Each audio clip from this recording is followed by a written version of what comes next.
Sa Kamsul, sa ganda sana yun eh, yung makikita namin yung Sarap, oh. iba-ibang places na Sarap. papo. Pero masaya kahapon. Doon sa mismong Kambal Busay, Ah, Kambal Busay. yung Hidden Falls. Ah, Galing na kami doon. ang ganda, Ganda, no? ang ganda, no? Na ano kami, dapat pupunta kami sa ibang resort. Ayun na tinuro sa amin, galing kami Ilusin. Yung mga tito sa kanila. Puntahan niyo yung maganda. Ito na yun, ha? Nung nagpa-picture ako, akala mo wallpaper lang yung likod. Sabi ng anak ko, mama, wallpaper lang naman yung likod. Hindi, ito na ito. O, nung nag-video ko ng konti, yung binidyo ko, siguro mga 20 seconds to 30 seconds. O, tapos pinost ko, ay, tunay nga.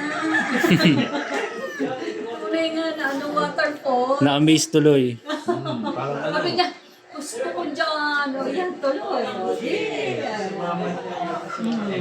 Nakapusta sa akin, Reels. Baka sa susunod na bakasyon niyo, ma'am, Oo, kasama na yun. Pero, doon pupunta.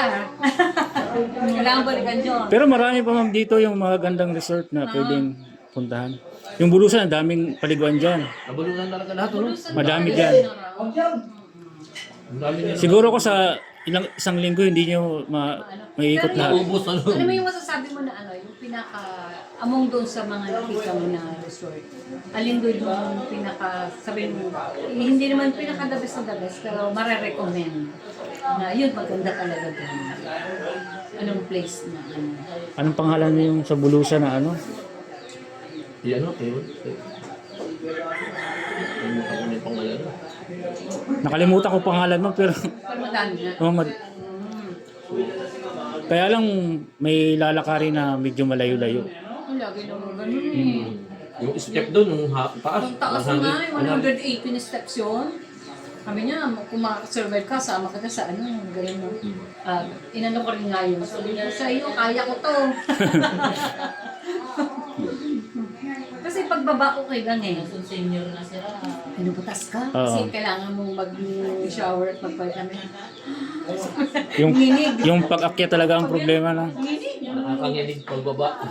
Yung paggaling ko na sa baba. Nasa baba Tapos ulit. ulit, nakailang balik tayo.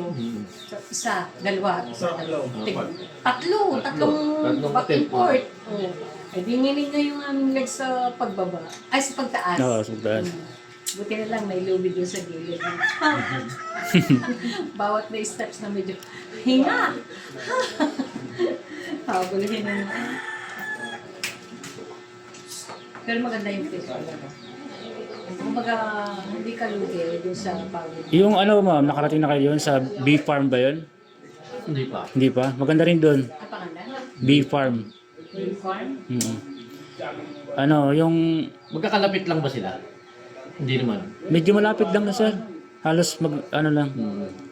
Yung bee farm naman, may paliguan din. Tapos may farm siya na maraming alagang mga bubuyog.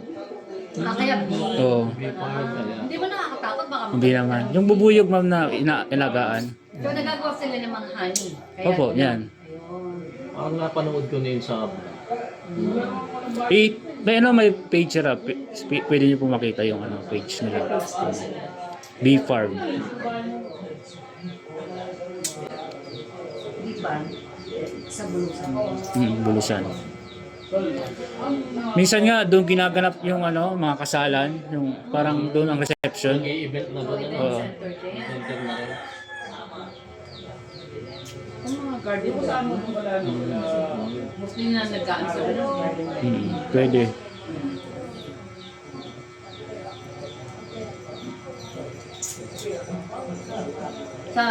Sa way ng papuntang dito. Ang pinakaligas ko sa mga natin na yun. Tsaka, di ba yung magkakapit? Alin doon yung may mga rewards na puntaan mo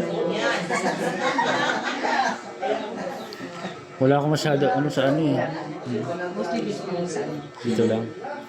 Pero yung, Ko lang alam, marami na pero yung pupuntahan niyo bukas sa Subic, nakapunta na kami diyan dati. Subic Motor. Mahal ba? Dati nasa 2.5 yata ang namin, 2,000 plus. So. Ano kami, Sa isang bangka, mga 10. Oh, pwede naman. 10 sa isang bangka. Kung hindi pa kaya sila nagtaas ng rin sa Yun nga yung ano namin ngayon, no, kung magtaas o hindi. Kasi di ba nagmahal yung ano, gasolina. Pataas yun. Kahit pa paano. Hindi pwedeng hindi. Ito naman, yun nga yung request ko eh. Kasi nung time na pumunta tayo, hindi naman tayo nakapag-enjoy ng mabuti. Parang bilis lang na. Ganun mo naman yung mangyayari. Ano ba yun? Yun man lang, yung mga kain ng fish doon, yung mga sinusupi